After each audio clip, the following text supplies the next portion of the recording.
Check the mic and make sure it sound right, boys.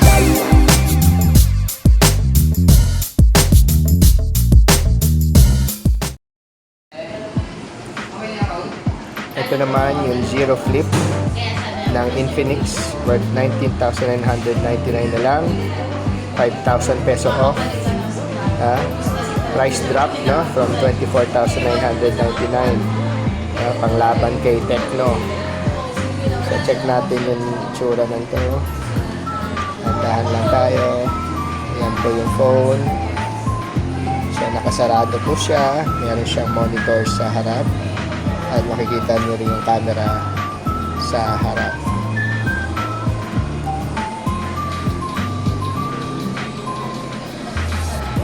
Tapos ito yung likod niya. Ito yung tsura ng likod niya. Tapos sa ilalim may speakers at saka may SIM card. Naman meron pang Infinix logo sa gitna, sa side yung controllers niya. Subukan naman natin itaas, i-flip natin, and there you go, picture ng Zero Flip.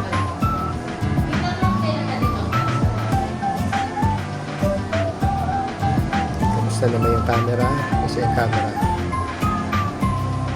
hindi ko makita yung camera.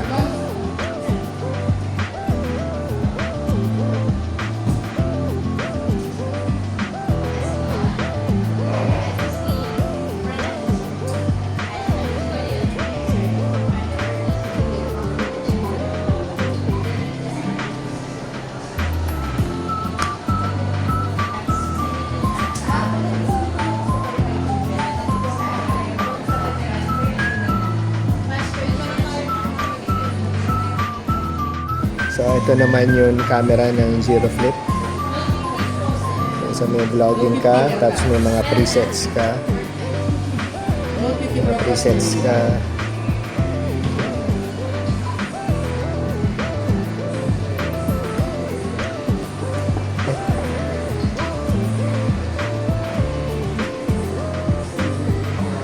Sa video, may 4K. 4K siya. Ano pa? 1080p, 60 frames per second. Not bad.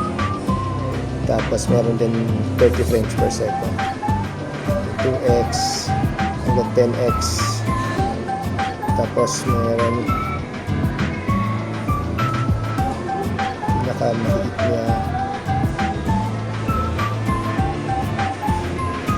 0.6 wide angle.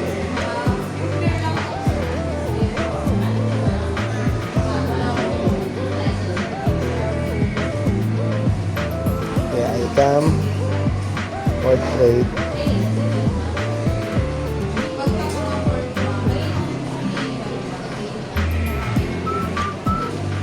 super night, say more. May dual pa rin. Nice.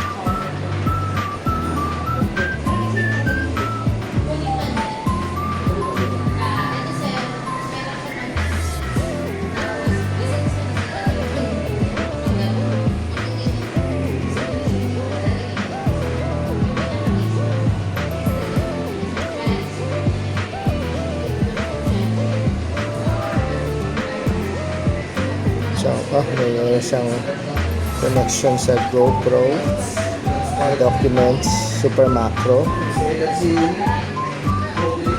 panorama, dual, slow motion, at saka time lapse. Not bad. Okay siya actually.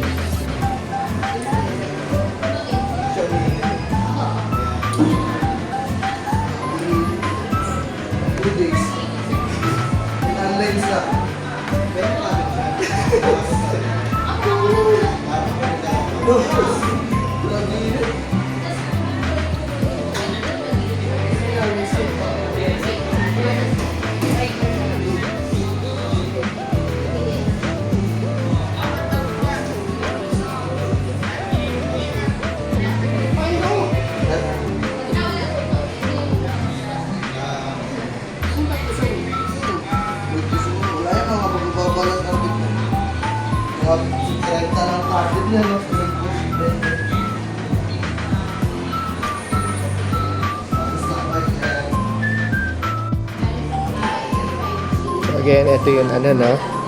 Zero flip phone ng Infinix. Siyang pink version.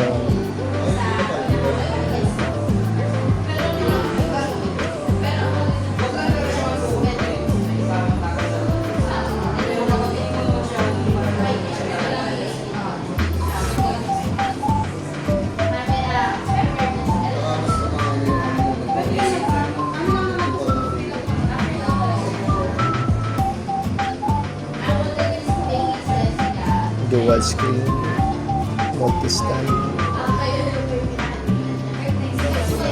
So, ang size niya is 3.64 AMOLED cover screen, foldable AMOLED 6.9, Corning Gorilla Glass.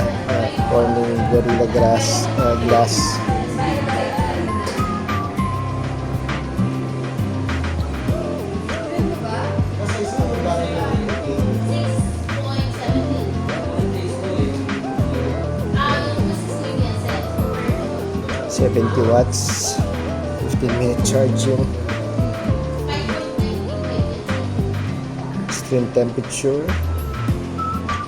flagship chip MediaTek Dimensity 8020, 512GB storage plus 16GB na RAM, Android 16.